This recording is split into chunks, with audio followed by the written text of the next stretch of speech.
आप में से बहुत सारे लोग सोच रहे होंगे कि एक और नोटबंदी प्रधानमंत्री नरेंद्र मोदी क्यों करेंगे, कैसे करेंगे। दरअसल मैंने जिस नोटबंदी की बात की वो नोटबंदी है उस नोट की जो अरविंद केजरीवाल चलाना चाहते हैं। वो नोट अभी आया नहीं है, इसलिए नोटबंदी भी होगी या नहीं होगी, लेकिन वो नोटबंदी दरअसल पॉलिटिकल नोटबंदी है। जो केजरीवाल नोट चलाना चाह रहे हैं उसको पॉलिटिकली बंद किया जाएगा। करेंगे क्या नरेंद्र मोदी और बीजेपी, क्योंकि उस नोट से वोट मिल सकते हैं केजरीवाल को, इसका भी आंक लें। 2024 के लिए लड़ाई इस लेवल तक पहुंच गई है बॉस कि अब केजरीवाल और ओवैसी जैसे नेता खुलकर खेल रहे हैं। ये वो नेता हैं जिन्हें कहने के लिए तो सेक्युलर बताया जाता है, लेकिन वोटों के लिए क्या कर रहे हैं इसे इनकी बातों से आप समझिए। एक तरफ आप दोनों को देखिए, आज दोनों का चैप्टर एक साथ खोल रहा हूं और यह बड़ा जरूरी है आपको समझना। एक तरफ है ओवैसी और दूसरी तरफ है केजरीवाल, और दोनों के लिए इस वक्त खुला खेल चल रहा है। इनको चाहिए मुस्लिम वोट सीधा, इनको चाहिए हिंदू वोट सीधा। दोनों ने एकदम क्लियर घोषणा कर दी एक तरीके से। इनको चाहिए हिजाबी पीएम कि एक हिजाब पहनने वाली महिला जो है वो पीएम बनेगी। इनको चाहिए गणेश लक्ष्मी जी वाला नोट चाहिए। ये अपने अलग लेवल की एक मांग लेकर आ गए। लेकिन 2024 के लिए इन नेताओं का जो खुला खेल चल रहा है उसमें इनके सामने कुछ बड़ी दिक्कतें भी हैं। फिर भी ये रिस्क लेकर क्यों एकदम खुला खेल रहे हैं, इसके बारे में आज आपको विस्तार से बताऊंगा। क्योंकि अरविंद केजरीवाल जिस टेरिटरी में घुस रहे हैं और खुलकर घुस रहे हैं, उनको पता है कि जब मैं बोल रहा हूं कि नोट पर गणेश जी और लक्ष्मी जी की फोटो होनी चाहिए, उनको पता है कि मुस्लिम वोट मुझसे छिटक सकता है, फिर भी खुलकर बोल रहे हैं क्योंकि वो उस हिंदू वोट वाली टेरिटरी में घुस रहे हैं जहां पर कौन एकाधिकार बनाकर बैठा हुआ है, बीजेपी। और इसलिए मैंने कहा कि अगर बीजेपी को 2024 जीतना है तो ये जो नोट है ना, इसकी नोटबंदी करनी होगी पॉलिटिकली। लेकिन आज मैं आपको बताऊंगा कि 1.1 ये दोनों जो करना चाह रहे हैं इसमें दिक्कत क्या है, इनको दिक्कत क्या आएगी, पहली चीज। और दूसरा पॉइंट इनको आपको बताऊंगा कि क्यों कर रहे हैं, मतलब इसकी बड़ी वजह क्या है और कैसे करेंगे। पहले दिल्ली के सीएम और आम आदमी पार्टी के सर्वा अरविंद केजरीवाल की बात, एक एक करके दोनों की बात करूंगा। पहले बात कर रहा हूं कि दोनों क्या दिक्कत झेलने वाले हैं। खुल के खेल तो रहे हैं लेकिन दिक्कत आई। केजरीवाल जी ने आज कह दिया कि नोटों पर महात्मा गांधी के साथ साथ लक्ष्मी गणेश की फोटो होनी चाहिए। उनका कहना है कि देश की अर्थव्यवस्था बहुत संकट में है, डॉलर के मुकाबले रुपया हर दिन कमजोर हो रहा है, इसलिए इसमें सुधार करने के लिए केंद्र सरकार को बड़ा फैसला लेना चाहिए और नए नोटों पर लक्ष्मी गणेश की फोटो छाप देनी चाहिए। पहले एक बार उनका बयान सुन लीजिए, फिर आगे की बात।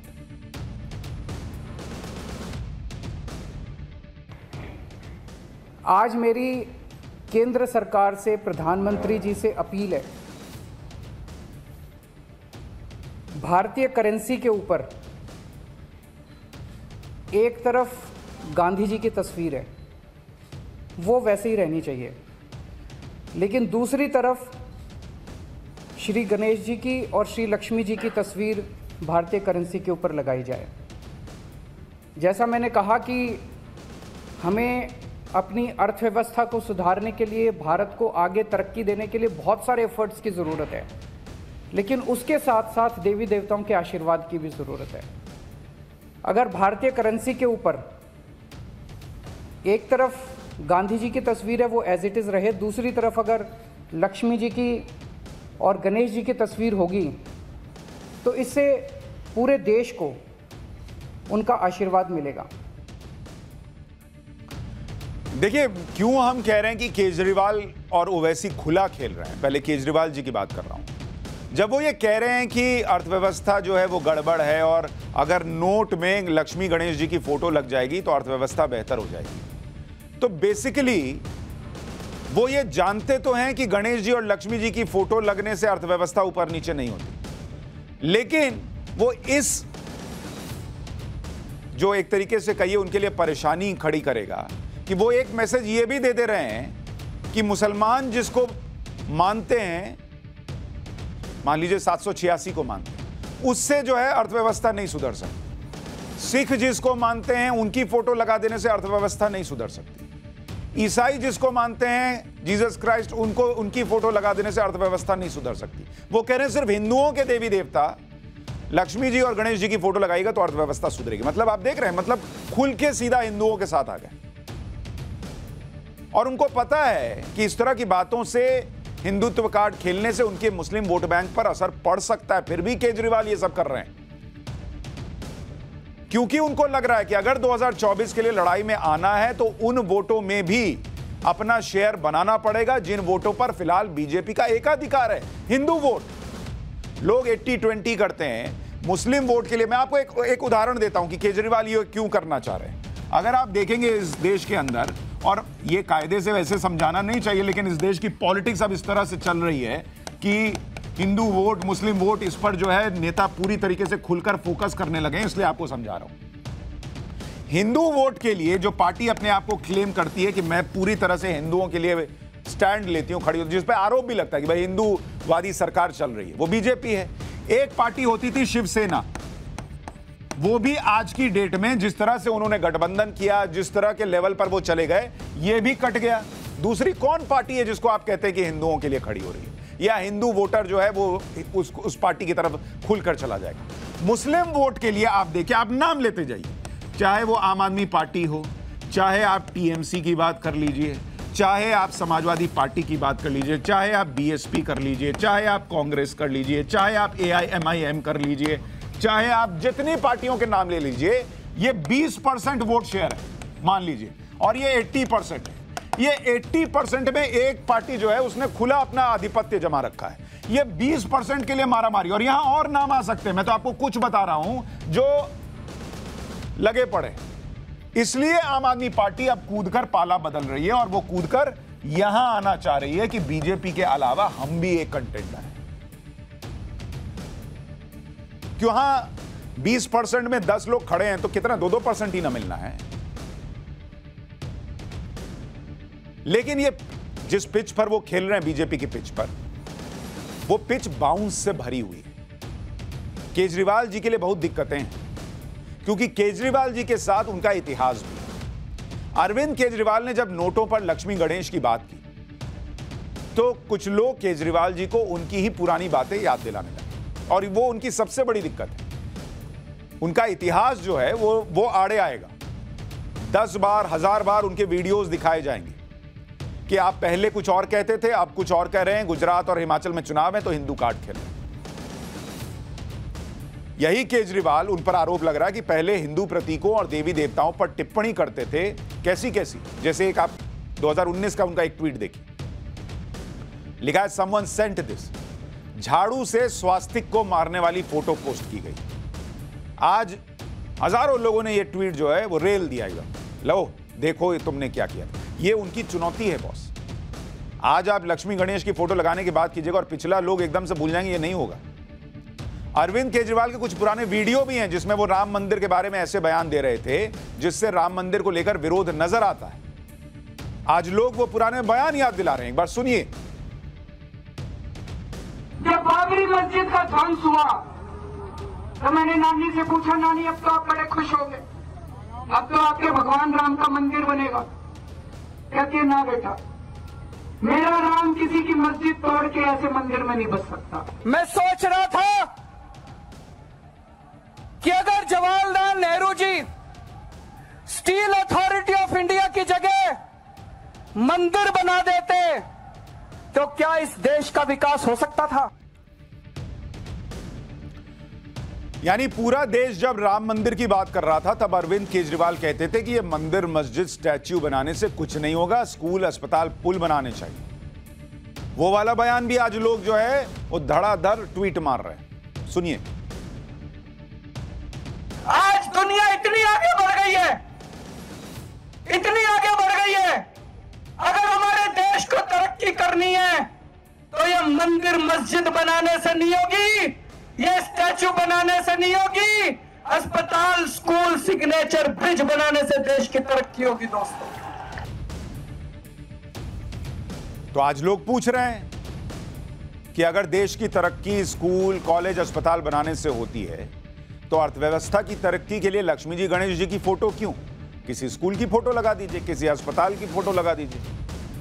ये लोग पूछ रहे हैं, यही उनकी दिक्कत आएगी। पिछला इतना लंबा चौड़ा है कि अगला उनको अगर इसी पिच पर खेलना है तो बहुत लंबी पारी खेलनी होगी, तब जाकर लोगों को विश्वास आएगा कि इसमें कट्टर ईमानदारी है कि नहीं जो वो कह रहे हैं उसके अंदर। इसी तरह से केजरीवाल के साथी मनीष सिसोदिया जो दिल्ली के डिप्टी सीएम हैं, उनकी शराब नीति को लेकर सीबीआई जांच चल रही है। उन्होंने 2018 के एक इंटरव्यू में कहा था कि राम मंदिर पर उनका स्टैंड यह है कि राम मंदिर और मस्जिद दोनों तरफ से पूछ लेना चाहिए और दोनों की सहमति हो तो वहां एक यूनिवर्सिटी बन जाए जहां सबके बच्चे पढ़ें। राम मंदिर बनाने से राम राज्य नहीं आएगा, पढ़ाने से आएगा। यही पुरानी बातें याद दिला दिला कर लोग पूछ रहे हैं कि अब जब हिंदू वोट की अहमियत समझ में आई तो खुद को सबसे बड़ा हिंदू साबित करने में ऐसे नेता लग गए हैं जो कभी खुद को हनुमान भक्त बताते हैं, कभी राम भक्त बताते हैं, कभी नोटों पर लक्ष्मी गणेश की फोटो छापने की बात करते हैं। ऐसे ही जैसे केजरीवाल जी की समस्या जो मैं आपको कह रहा था कि दोनों का बताऊंगा। पहला पॉइंट क्या था कि दिक्कत क्या आएगी, तो केजरीवाल जी की दिक्कत क्या है? उनकी दिक्कत है उनका इतिहास, जो उन्होंने बातें कही। लेकिन इससे पहले भी उनके ऊपर जब इस तरह की चीजें कही गई हैं कि आप तो कांग्रेस के साथ नहीं जाएंगे, आपने फलानी चीज कहा था वो नहीं करेंगे लेकिन कर लिया, तो वो उन चीजों से निकले हैं। तो क्या यह संभव है कि वो आगे जो है वो हिंदू वोट में सेंध लगा देंगे, बीजेपी के लिए डैमेज कर देंगे वहां? ये अभी देखना होगा। लेकिन वो क्यों ये कर रहे हैं अभी उस पर आऊंगा। पहले ओवैसी की दिक्कत, केजरीवाल जी की दिक्कत सुन ली, अब ओवैसी जी की दिक्कत सुनी। ये बार बार हिजाबी पीएम की बात कर रहे हैं, वो भी तब जब पूरी दुनिया हिजाब के खिलाफ ईरान की महिलाओं की आवाज उठा रही है। उस वक्त भी ओवैसी बार बार हिजाब के सपोर्ट में बोल रहे हैं और बेटियों पर जबरन हिजाब थोपना चाहते हैं। एक बार फिर ओवैसी ने कहा है कि एक दिन इस देश में हिजाब वाली प्रधानमंत्री बनेगी। पहले एक बार उनका बयान सुन लीजिए, फिर ओवैसी के बारे में बताऊंगा कि ऐसे नैरेटिव बनाकर 2024 के लिए कैसे खुला खेल खेलने में उन्हें दिक्कत आने वाली है। मैं तो बोला कि इंशाल्लाह मेरी जिंदगी में या मेरी जिंदगी के बाद एक हिजाब पहनने वाली बच्ची भारत की प्राइम मिनिस्टर बनेंगी। बोले हलाल गोश्त खतरा है, मुसलमान की दाढ़ी खतरा है, मुसलमान की टोपी खतरा है, मुसलमान का खाना पीना उड़ना बिछोना उनको खतरा है। तो बीजेपी जो है मुस्लिम आइडेंटिटी के खिलाफ है। अब ओवैसी साहब की दिक्कत क्या है? ओवैसी साहब की दिक्कत यह है कि यहां कुछ है मुंह पर और यहां कुछ है, यह मैच नहीं हो रहा। इधर तार जैसे टच हो रहा है भक्त से स्पार्क हो जाता है, आग फेंक दे रहा है और यह पब्लिक को दिख रहा है। मैं बताता हूं, वो हिजाबी पीएम कह रहे हैं कि महिला बनेगी और हिजाबी पीएम बनेगी। उसमें उनका टारगेट क्या है? सीधे सीधे मुस्लिम वोट में AIMIM जो घुस रही है, ओवैसी क्या करना चाह रहे हैं? ओवैसी का टारगेट समझिए, बड़ा सिंपल है। नंबर 1 महिला वोट। जैसे वो देखते हैं कि नरेंद्र मोदी के लिए कहा जाता है कि उनके साथ जो सीक्रेट वोटिंग होती है, चुपे चाप जाके वोट डाल दो, वो महिलाएं वोट डालती हैं। नरेंद्र मोदी के लिए कहा जाता है कि महिलाएं, मुस्लिम महिलाएं भी जाकर वोट डालाती। ओवैसी उस पिच पर खेलना चाह रहे हैं कि महिला वोट जो है उसको लो, कि हिजाबी महिला जो है वो पीएम बनेगी। और दूसरा जो कट्टर वोट है, कट्टर मुसलमानों का वोट है, वो अपनी तरफ करो। ये है, ये भाई है, ये जो बात कर रहा है हिजाबी महिला की बात कर रहा है। क्योंकि अभी तक जितनी पार्टियां, जो मैंने अभी आपको लिस्ट गिनाई थी, वो क्या कहती थी? हम आएंगे तो मुसलमानों के लिए कुछ करेंगे। ओवैसी क्या कह रहे हैं कि मेरी तो पूरी पार्टी ही मुसलमान की है और मैं आऊंगा तो मुसलमान के लिए कुछ करूंगा तो करूंगा ही, मुस्लिम पीएम बना दूंगा। समझ रहे हैं? तो सीधा मुसलमान को वो सपना दिखा रहे हैं जो ना कांग्रेस दिखा रही थी, ना आम आदमी पार्टी दिखा रही थी, ना बीएसपी, ना सपा, कोई नहीं दिखा रहा था। ये वो सपना दिखा रहा है। लेकिन दिक्कत कहां है? पहले दिक्कत सुनिए। डबल स्टैंडर्ड की दिक्कत। महिला की बात कर रहे हैं, हिजाबी महिला की बात कर रहे हैं, और उनकी पार्टी में क्या हाल है पहले सुनिए। उनकी party all India Majlise Ittehadul Muslimeen अध्यक्ष असदुद्दीन ओवैसी पुरुष है, महिला नहीं है, हिजाब नहीं पहने। सैयद अहमद पाशा कादरी महासचिव है, महिला नहीं। वारिस पठान राष्ट्रीय प्रवक्ता, महिला नहीं। असीम वकार राष्ट्रीय प्रवक्ता पुरुष, अकबरुद्दीन ओवैसी तेलंगाना विधानसभा में पार्टी के नेता पुरुष, उस्मान गनी हुमनाबाद कर्नाटक के प्रदेश अध्यक्ष पुरुष, वकील अहमद तमिलनाडु प्रदेश के अध्यक्ष महिला नहीं है, सबीर भाई काबुलीवाला गुजरात प्रदेश अध्यक्ष महिला नहीं है, इम्तियाज जलील महाराष्ट्र प्रदेश के अध्यक्ष महिला नहीं है, मोहम्मद शाकिर अंसारी झारखंड प्रदेश के अध्यक्ष एक और पुरुष, अख्तरुल ईमान बिहार प्रदेश अध्यक्ष एक और पुरुष, कलीमुल हफीज दिल्ली प्रदेश के अध्यक्ष ये भाई साहब भी महिला नहीं है, शौकत अली यूपी प्रदेश के अध्यक्ष यहां भी महिला को जिम्मेदारी नहीं दी, नैयर काजमी उत्तराखंड के प्रदेश अध्यक्ष यहां भी महिलाओं को चुनौती सामने से पेश करने के लिए नहीं उतारा। ये हैं असदुद्दीन ओवैसी और उनकी पार्टी के अंदर जो आदमी एक महिला हिजाब पहने या ना पहने उसको अध्यक्ष नहीं बना पा रहा किसी प्रदेश का, किसी रीजन का, वो आदमी प्राइम मिनिस्टर महिला को बनाने की, हिजाबी महिला को बनाने की बात कर रहा है। ये डबल स्टैंडर्ड पब्लिक को दिख रहा है बॉस। पॉलिटिक्स में आप कर क्या रहे हैं और कह क्या रहे हैं। ओवैसी के पार्टी संगठन के अंदर अहम पदों पर कोई महिला नहीं। जो लोग हिजाबी पीएम बनाने की कस्में खा रहे हैं उन्हें कम से कम अपनी पार्टी के अहम पदों में कुछ पद तो महिलाओं को दे देने चाहिए थे। अगर ऐसा नहीं कर सकते हैं तो विधायक या सांसद ही महिला को बना देते, क्योंकि वहां भी नीलबटे सन्नाटा। ये AIMIM की हालत देखिए, ये ओवैसी साहब की जो पार्टी आप देख रहे हैं इसके अंदर महिलाओं की हालत देख लीजिए आप कि क्या इन्होंने महिलाओं के लिए किया है। फिर जब ये अगली बार बोले हिजाब वाली महिला तो आप कहिएगा कि भैया पहले पार्टी में करके दिखाओ। इनके सांसद 2 महिला, इसमें आपको बताता जाऊंगा कि कितनी है। महिला 0 अंडा, एक भी महिला सांसद नहीं। इनके विधायक कितने हैं AIMIM के? इनके विधायक हैं 14 महिला विधायक 0 अंडा। बिहार में विधायक, ये बिहार में देखिए, बिहार में विधायक कितने हैं भाई? 5, 4 अब आरजेडी में चले गए हैं। अब इसको क्या एक ही कर दीजिए, फिर पहले 5 थे अब 1 हो गए, 4 तो चले गए आरजेडी में। महिला 0, तेलंगाना में विधायक 7 महिला 0, महाराष्ट्र में विधायक 2 महिला 0। भाई ना एक सांसद महिला बना पा रहे हो, ना एक विधायक महिला बना पा रहे हो, और पीएम महिला को बनाओगे, वो भी हिजाबी महिला को। पहले सांसद बनेगी महिला तब ना भाई पीएम के पद पे पहुंचेगी। लेकिन ये लोग, बताऊं, जिसके उड़ गए ना ये बाल उसको कंघी बेच रहे हैं। गुजरात में अब तक 5 सीटों पर कैंडिडेट का ऐलान ओवैसी की पार्टी ने किया है। इन सीटों में भी कोई हिजाबी महिला नहीं। अहमदाबाद के बापू नगर से शहनवाज खान पठान, सूरत की लिंबायत सीट से अब्दुल बशीर शेख, अहमदाबाद की जमालपुर खड़िया सीट से प्रदेश अध्यक्ष साबिर काबुलीवाला, अहमदाबाद की दानी लिमदा सीट से दलित समुदाय की महिला कौशिका परमार, सूरत पूर्व से वसीम कुरैशी।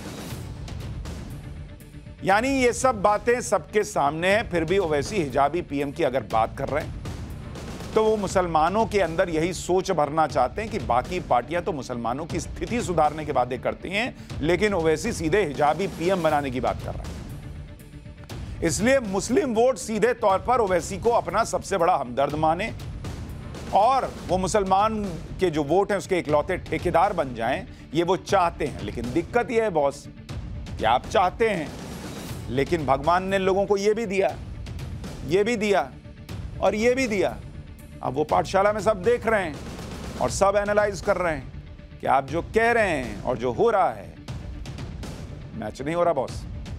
तो उनकी दिक्कत मैच नहीं होने की है। केजरीवाल जी की दिक्कत पुराने बयानों की। फिर केजरीवाल जी पे लौटते हैं। अभी दोनों का लाइव साथ में चल रहा है। केजरीवाल जी की राजनीतिक सोच है कि अल्पसंख्यक वोट के साथ साथ अगर बहुसंख्यक वोट में भी धर्म की राजनीति से उन्हें सेंध लगाने का मौका मिलता है तो इसे भी ट्राई कर लेना चाहिए।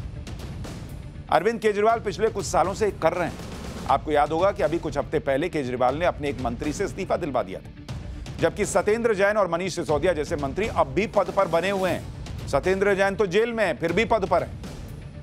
जिन पर भ्रष्टाचार के गंभीर आरोप हैं वो आज भी मंत्री हैं लेकिन जिस मंत्री का इस्तीफा दिलवाया गया उनका नाम है राजेंद्र पाल गौतम। दशहरे के दिन दिल्ली में राजेंद्र पाल गौतम के एक कार्यक्रम से विवाद हो गया। आरोप लगा कि वहां पर हिंदू देवी देवताओं का अपमान करने वाली बातें की गई। वहां पर हिंदू धर्म छोड़कर बौद्ध धर्म अपनाने वालों को शपथ दिलाई गई, जिसमें यह कहा गया कि वो लोग हिंदू देवी देवताओं की पूजा नहीं करेंगे, ना ही उन्हें भगवान मानेंगे। इसी के बाद केजरीवाल के विरोधियों ने उनसे सवाल किए। गुजरात चुनाव के बीच यह घटनाक्रम केजरीवाल की राजनीति के लिए बहुत नुकसानदेह हो सकता था। सवाल यही है कि अब केजरीवाल ने जो हिंदुत्व कार्ड खेला है, क्या वो इसी सबको मैनेज करने की कोशिश कर रहे हैं? केजरीवाल के लिए दूर की सोच 2024 है और इसमें गुजरात एक बड़े प्रयोग के तौर पर है। कुछ लोग तो यह भी कहते हैं कि केजरीवाल 2024 नहीं 2029 पे फोकस कर रहे हैं और इसलिए किसी को अगर यह लगे कि हिंदू अचानक उनको वोट क्यों करने लगेगा, वो 2024 नहीं 2029 के लिए अगर ये प्रयोग शुरू कर रहे हैं और ये प्रयास शुरू कर रहे हैं तो तब तक परिस्थिति क्या होगी ये कोई नहीं कह सकता। केजरीवाल हिंदुत्व वाली राजनीति इसलिए भी कर रहे हैं कि गुजरात के पिछले चुनाव के आंकड़ों से उन्हें एक उम्मीद की किरण दिखती है। और मैं आपको वो आंकड़े बताता हूं जो आपको बताएंगे कि केजरीवाल को इस हिंदुत्व वाली पॉलिटिक्स का गुजरात में क्या फायदा दिखता है। गुजरात में कितनी सीटें हैं? 182 सीट वाली विधानसभा है गुजरात के अंदर, जहां अभी चुनाव होना है। 2017 का जो चुनाव था, 2017 के चुनाव में गुजरात के अंदर 33 सीट ऐसी थी जहां जीत का अंतर जो है, ये यहां जीत का अंतर लिख देता हूं, जीत का अंतर इन 33 सीटों पर 5000 वोट से भी कम था। अब आप ये समझिए, ये 5000 वोट से कम होना, इसका मतलब यह है कि बॉस खेल कहीं भी जा सकता है। इस 33 में से 16 बीजेपी ने जीती थी और 17 कांग्रेस ने जीती थी। अब आप समझिए कि केजरीवाल जी को क्या उम्मीद की किरण दिख रही है। उनको यह दिख रहा है कि 5000 वोट अगर इधर से उधर हुए और इस बार तो ट्रायंगुलर फाइट होनी है, तो वो खेल कर सकते हैं कितनी सीटों पर? 33 सीट पर। लेकिन ये 5000 वोट, ऐसा तो नहीं होगा कि एक मुस्लिम वोट होंगे, इसमें हिंदू वोट भी होंगे। और वो ये चाहते हैं कि वो यहां अगर सेंध लगा दें इन 5000 वोट में, तो खेला हो सकता है। वो कांग्रेस की कुछ सीटों में घुस सकते हैं, वो बीजेपी की कुछ सीटों में घुस सकते हैं। वो बड़ी पिक्चर देख रहे हैं, क्योंकि 5000 वोट का मतलब है 2 से 3% वोट किसी विधानसभा में, और 1% भी इधर से उधर हुआ तो नतीजा बदल सकता है। करीब 15 सीट ऐसी थी, अभी और सुनिए, 15 सीट ऐसी थी पिछली बार के विधानसभा चुनाव में जो बीजेपी ने 3000 वोट से कम के मार्जिन से जीता था। अभी तो 5000 बता रहा था बॉस, ये तो 3000 है, यहां तो और खेल हो सकता है। अगर यह सीट कांग्रेस के पास जाती तो 2017 के चुनाव का नतीजा ही बदल जाता। अब आप सोचिए कि 3000 वोट हैं, सिर्फ 3000। अब इस 3000 में से भी अगर 2000 लोगों को भी यह लग गया कि यार नोट में लक्ष्मी जी गणेश जी तो होने चाहिए, तो कीमत हार या जीत की कौन चुकाएगा, तो समझ लीजिए। विधानसभा में हार जीत के अंतर अगर 20,000 वोट तक हैं तो कड़ा मुकाबला माना जाता है। अगर इससे ऊपर अंतर है तो सॉलिड जीत तय मानी जाती है। अगर बीजेपी और कांग्रेस के आंकड़े देखिए तो कांग्रेस की, अगर आप देखेंगे 2017 का बता रहा हूं, कांग्रेस की 77% सीट ऐसी है जो 20,000 वोट से कम के मार्जिन से उन्होंने जीती। 77% सीट कांग्रेस की ऐसी है जो 20,000 के कम से कम के मार्जिन में जीती है। मतलब बहुत सेफ जीत नहीं है। और बीजेपी के लिए अगर आप ये देखिएगा तो 57% सीट ऐसी है जो 20,000 के ज्यादा से ज्यादा के अंतर से जीती है। मतलब बीजेपी के लिए 43% सीट ऐसी है जहां 20,000 20K इससे कम के मार्जिन से वो जीते हैं। अरविंद केजरीवाल यही देख रहे हैं। यहां सीधे 77%, यहां 43% सीट ऐसी है जहां घुसा जा सकता है। तो खेल है बॉस, ये सब समझना पड़ता है। समझने के लिए पाठशाला में आना पड़ता है।